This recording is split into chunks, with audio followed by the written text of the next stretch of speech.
Today, we profile Dwight D. Eisenhower, affectionately known as Ike, our 34th president. During World War II, he was Supreme Commander of the Allied Expeditionary Force in Europe. He planned and supervised the invasion of Normandy in 1944. He signed the Civil Rights Act of 1957, and he created NASA. Born on October 14, 1890, in Denison, Texas, and raised in Abilene, Kansas, Eisenhower grew up in a modest, hardworking family. His upbringing instilled in him a strong sense of discipline, responsibility, and perseverance, traits that would define his career in both military and public service.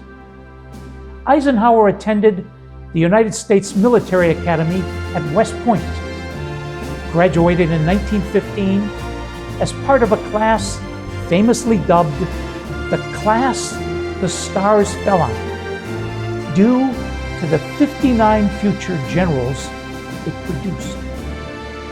In 1916, he married Mamie Dowell, and they had 2 sons. Although he did not see combat during World War I, Eisenhower steadily rose through the ranks in the interwar years. He developed a reputation as an exceptional planner and organizer, skills that would later prove critical during World War II.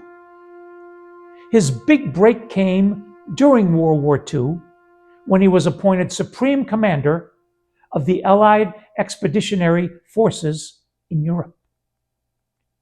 In this role, Eisenhower was responsible for coordinating the efforts of multiple Allied nations, including the United States, the United Kingdom, and Canada.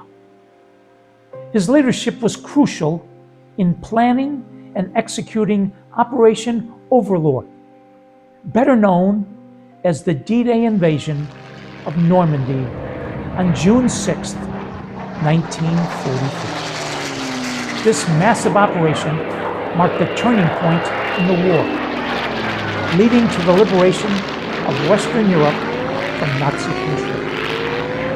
Eisenhower's calm demeanor, diplomatic skill, and ability to manage complex military operations earned him widespread respect and admiration. After the war, Eisenhower served as Army Chief of Staff and later as the first Supreme Commander of NATO. His experience in international cooperation and military strategy made him a natural choice for political leadership.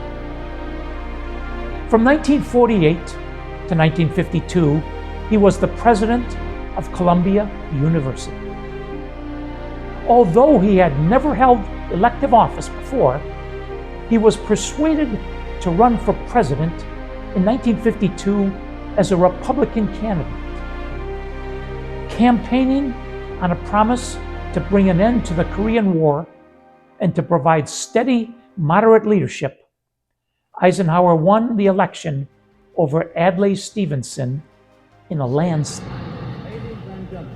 As the 34th President of the United States, serving from 1953 to 1961, Eisenhower presided over a period of relative peace and prosperity to a political philosophy of dynamic conservatism.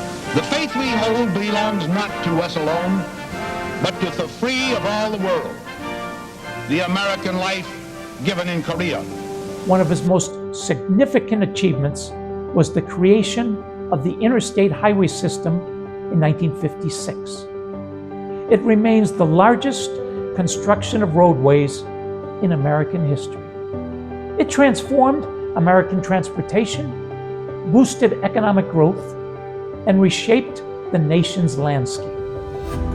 Eisenhower believed that strong infrastructure was essential not only for commerce, but also for national defense. In foreign policy, Eisenhower faced the challenges of the Cold War, a period of intense rivalry between the United States and the Soviet Union. He adopted a strategy known as containment, aimed at preventing the spread of communism, while he relied on nuclear deterrence to maintain peace. He also sought to avoid direct military conflict with the Soviet Union. His administration saw the end of the Korean War in 1953, though tensions between East and West remained high throughout his presidency. Eisenhower also confronted important civil rights issues at home. Although often cautious in his approach, he took decisive action when necessary. He signed the Civil Rights Act of 1957, even in the face of significant opposition, and sent federal troops to Little Rock, Arkansas, to enforce the desegregation of Central High School after state authorities resisted federal court orders. This move demonstrated his commitment to upholding the Constitution and the rule of law. In 1958, following the Soviet launch of Sputnik, Eisenhower led the American response, which included the creation of NASA.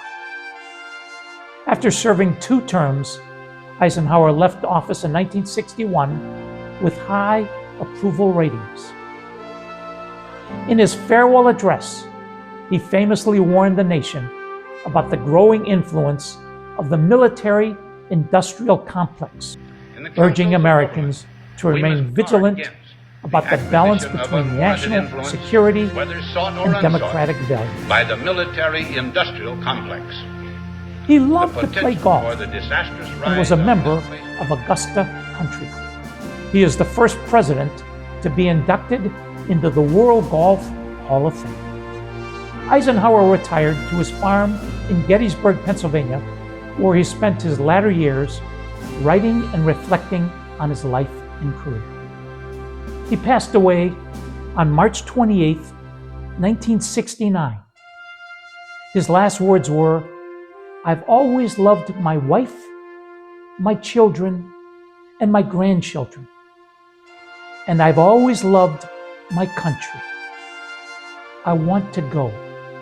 God, take me." Today, Dwight D. Eisenhower is remembered as a steady and pragmatic leader who successfully guided the United States through some of its most challenging moments. His legacy endures in both the military victories he helped achieve and the domestic progress he fostered as president. Here are some quotes by Dwight D. Eisenhower. Leadership is the art of getting someone else to do something you want done because he wants to do it. The supreme quality for leadership is unquestionably integrity. What counts is not necessarily the size of the dog in the fight. It's the size of the fight in the dog. A people that values its privileges above its principles soon loses both. I hate war as only a soldier who has lived it can. In preparing for battle, I have always found that plans are useless, but planning is indispensable. Politics ought to be the part-time profession of every citizen. Peace and justice are 2 sides of the same coin. Here is a letter from President Eisenhower. November 2nd, 1959. Dear Mr. McGinnis, thank you very much for your letter of October 28th. I do appreciate the compliment implicit in your statement that you and Mrs. McGinnis agree with the remarks made by Arthur Kroc in a recent column. At the same time, may I express my personal gratitude for the effort you are making in the fundraising effort in Wisconsin for the library. My gratitude is because I feel confident that the documents to be placed in the library will serve to promote a wider understanding by all Americans as to the working of the executive branch of their government, and will provide a valuable source of reference for the scholars and historians of the future. With best wishes, sincerely, Dwight Eisenhower. That's the story of Dwight Eisenhower. Thank you for watching. If you enjoy these messages of inspiration and hope, please like, subscribe, and share them with family and friends.